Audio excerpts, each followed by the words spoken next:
Silly Conversations, the podcast. Your host, Denzle Mills. Right. So I think we're recording. So, podcasting world, podcasting people. I think we're recording. And today, I've just been thinking about, it was nearly 1 year ago today that I decided to start a podcast. So I had the idea around about the end of June or July, and I got in touch with a few ex-students and people who I thought I always had a very good relationship with them when they were either clients or students of mine, etc.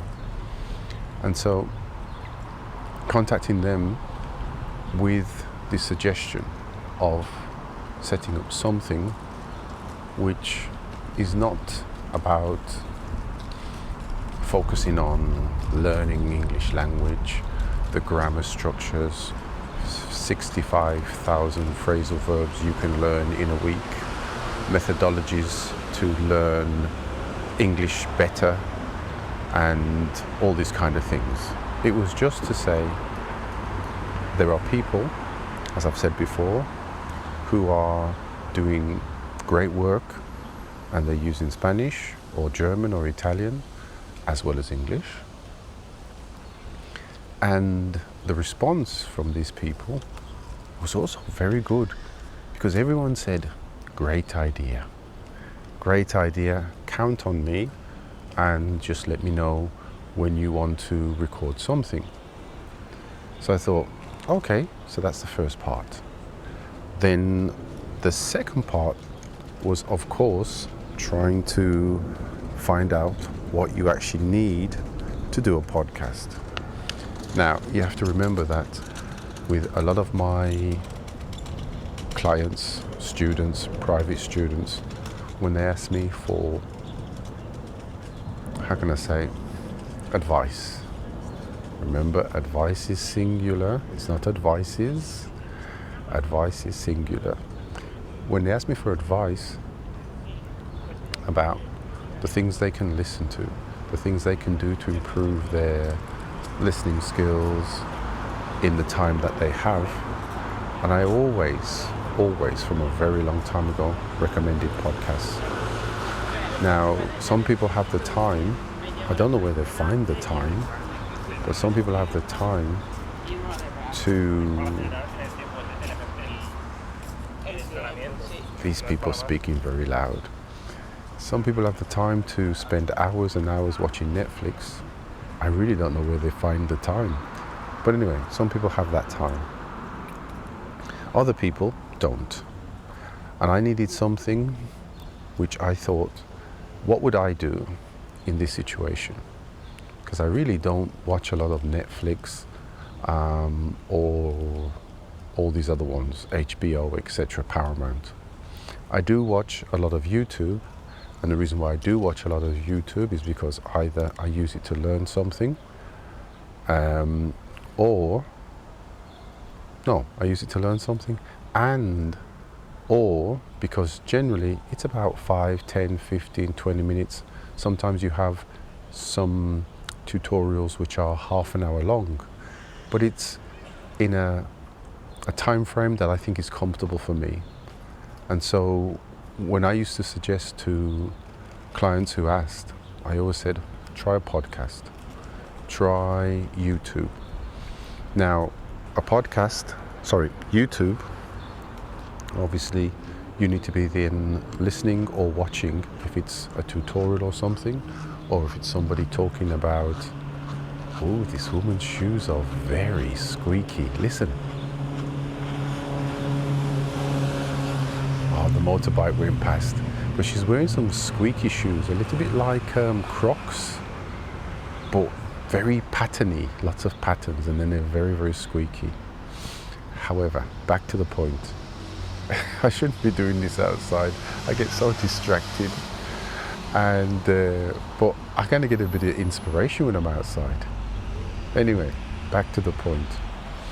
So recommending YouTube, sometimes people need to watch the information because it's a tutorial, etc. Podcasts are something you can just listen to, and you can stop and start when you want. So that's quite cool for listening on the bus or the metro, the train, flights, etc. And that's what I kind of recommend. Then people said, but can you recommend podcasts? Now, obviously, everybody has their own likes. So what I might recommend would probably not be to the liking of many other students and many other clients that I have.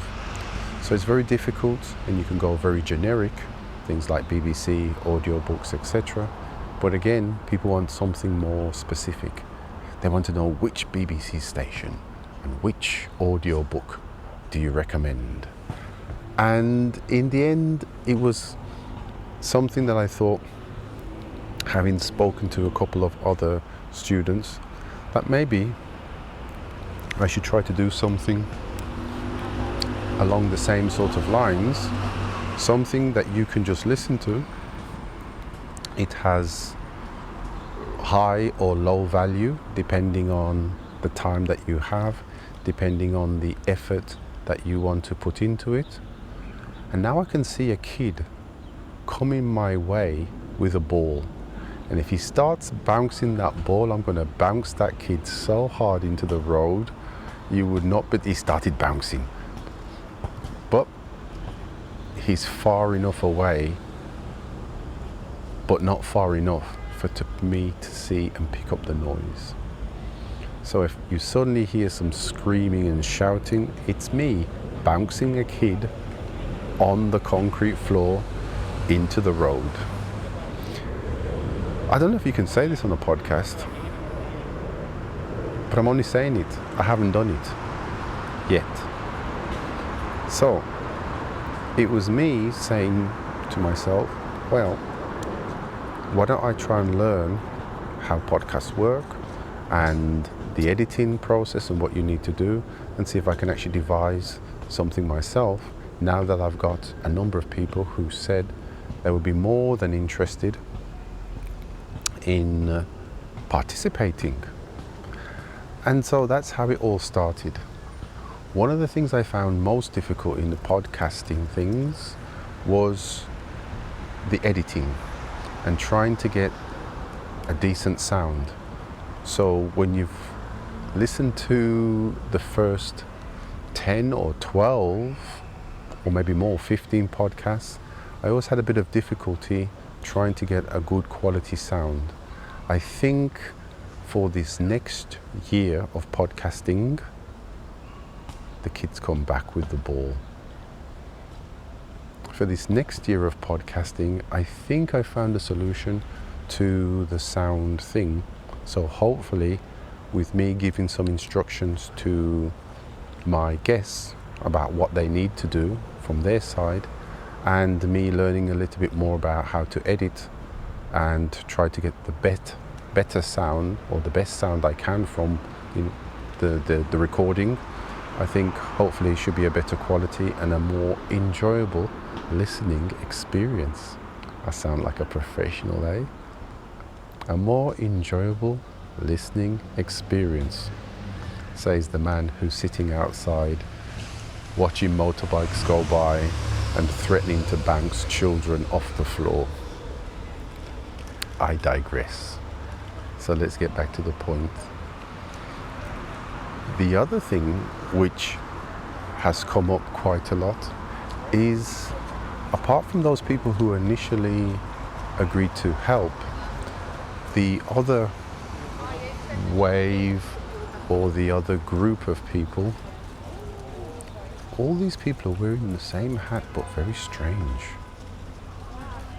You know, they're wearing like bucket hats but with extra bucket. You know, they're kind of I don't know if that makes sense, but with extra bucket. It's kind of like a bit bigger, or maybe they've just got very big heads. Yeah, maybe I'll work on that later as well. So anyway, The other thing was people. Sometimes, well, let's start from sometimes. No, when I first recorded myself, the first 5 or 6 times, listening to my voice, it was terrible. And then thinking, oh, this is the way I sound, these are all the mistakes I actually make. It was like a revelation. The kids come back with the ball. Don't even think about bouncing it here, young boy. Don't even think about it. Go back. And now he's just running past me. And now I've got a guy. I swear to God, this is a bad idea. Now I've got a guy. I can't believe this. There's a guy and he's got these 2 little sausage dogs. You know those little short, longy dogs? And he's hitting like a tennis ball. And one of the dogs is just so excited running after the ball, whilst the other one is just like looking around saying, you know, I can't be bothered with this, I just want to sit down. And then he's also on the phone as well. So there's me talking to myself on the street, and there's Mr. Tennis, the new Rafa Nadal dog tennis man, talking to his dogs. I don't know if this is ever going to make it into a podcast. The point. When I first heard myself, I thought, this is terrible. I sound terrible. I actually realized how many mistakes I actually made because I'm listening to record, to edit, and obviously to educate in my own fashion. And the same thing happens when people hear themselves for the first time.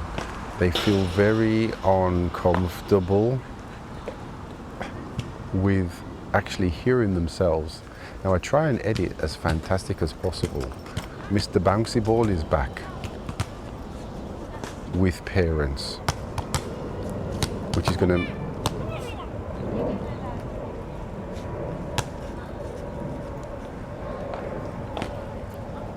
Okay, now I was saying, which makes it very, very difficult for people to feel comfortable with the way they sound, I think not only in English, but also in Spanish, or their native language, and in the language they're learning. So sometimes when I've done the recordings with people, I always send them a copy to get their approval, that they like the recording, what we talked about, etc., and hopefully portrays them in a positive way. And the majority of the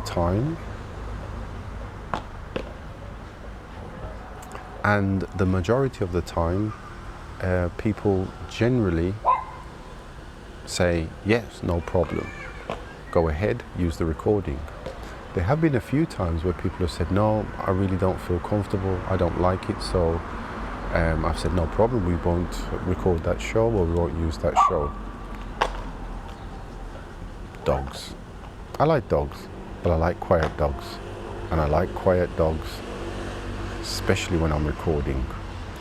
Now, I chose to come out into a public space and record, so 50% of it is my problem.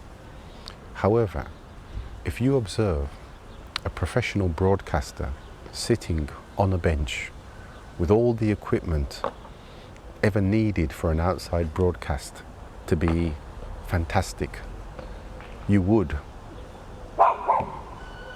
normally go somewhere else and play with your dogs, wouldn't you? Not continue playing when the Matthias Pratts of podcasting in English language is sitting outside watching the world go by. I think he's lost the ball, so that's a good thing. Nope, he's found the ball, bastard. Anyway, I think I should pause and then go to a different spot.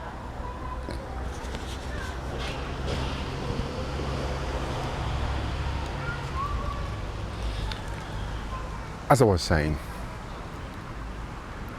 so those people who have said, a few people, like 3 or 4 only, who have said, they weren't comfortable with how they sounded. We've never used that.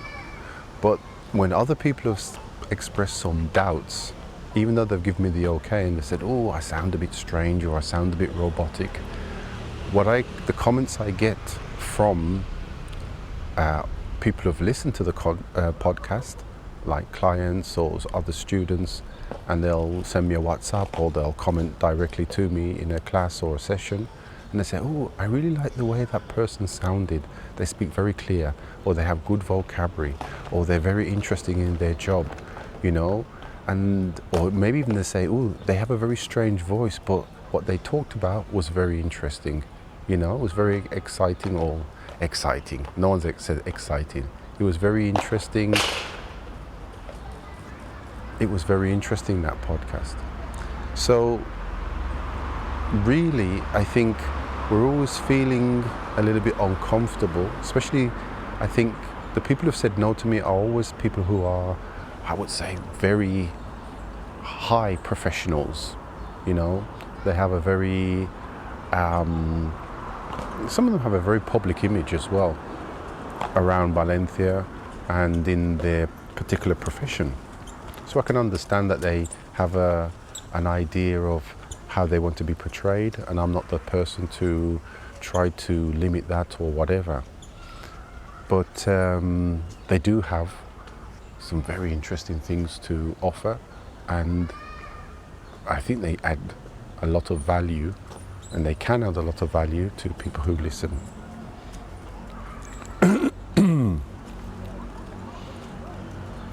So what I'm trying to say is, nearly a year ago I started the podcast, and I think the first episode was in September at some stage, and by this September, or I would imagine the end of September, the podcast then will have a web page. Working on it at the moment, and on that web page obviously you'll have the old podcasts and new ones, up and coming podcasts. You will have maybe a blog. Maybe I'm going to try and blog stuff, or maybe I'll get some other people to participate and help with the blog, because I'm a bit rubbish at that. Maybe I'll get this man who's playing with his dog, the Rafa Nadal dog tennis player man.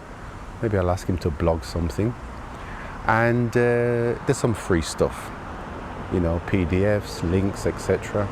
So that's what's coming. That's what's going to be, I suppose, the celebration of 1 year of podcasting in some shape or form, and then the continuation for 2026. So look out for the new website.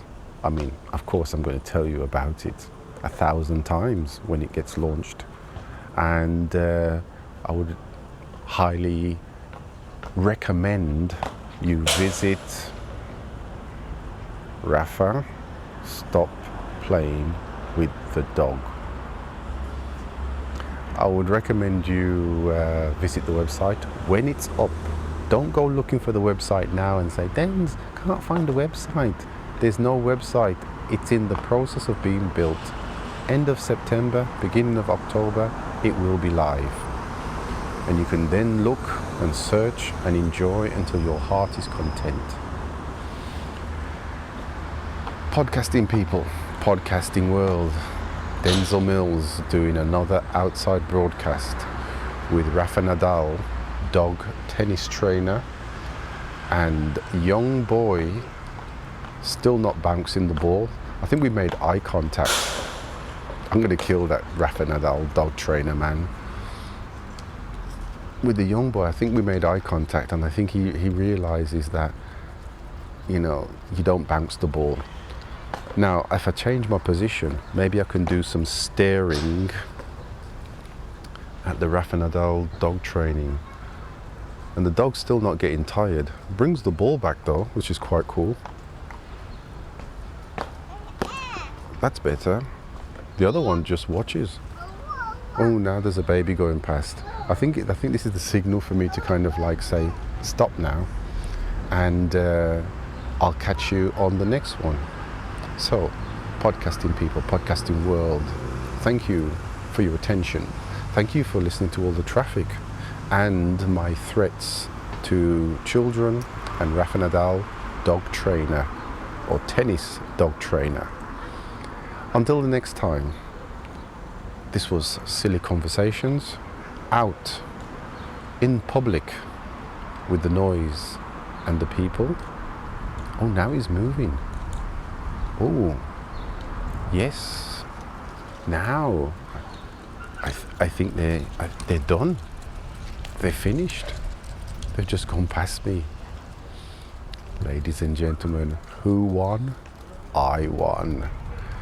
I survived them all. Bouncing ball boy and Rafa Nadal, dog tennis trainer. I survived them all and still recording. So, enjoy your holidays when they start. And if you've already started, well, continue enjoying. And hopefully you have decided to listen to this with a nice martini, 3 olives. Okay? And till the next one, I think I'm going to try a few more of these summer outdoor broadcasting things because I quite like it. Because I like seeing the action that's going by as well. Inspires me not to kill, just to tell people what I really think. So, until the next one, see ya. This is a public service announcement on behalf of Silly Conversations for those who are having difficulties in the summer months. Walking around the streets, looking a little lost, thinking about the times that have passed, wearing sandals and white socks, just like the old days, looking for something to do to pass the time away. Back to having lunch between 12 and 1. An English teacher in the summer looks a little lost. Adopt an English teacher. Yeah. Adopt an English teacher for those language teachers in the summer who have lost their way. You can help by adopting an English teacher through this difficult time. You may have to experience corrections, homework, but remember, you're not obliged to do any. By adopting an English teacher, you provide a service to the society. You help English teachers stay true to their profession and not fall back into bad habits. Adopting an English teacher can be very simple. From 1 hour a week or 1 hour a day. If you are generous, you can invite them into your home for the whole week. For more information about adopting an English teacher for the summer months, you can contact me at Silly Conversations. Adopt an English teacher for the summer.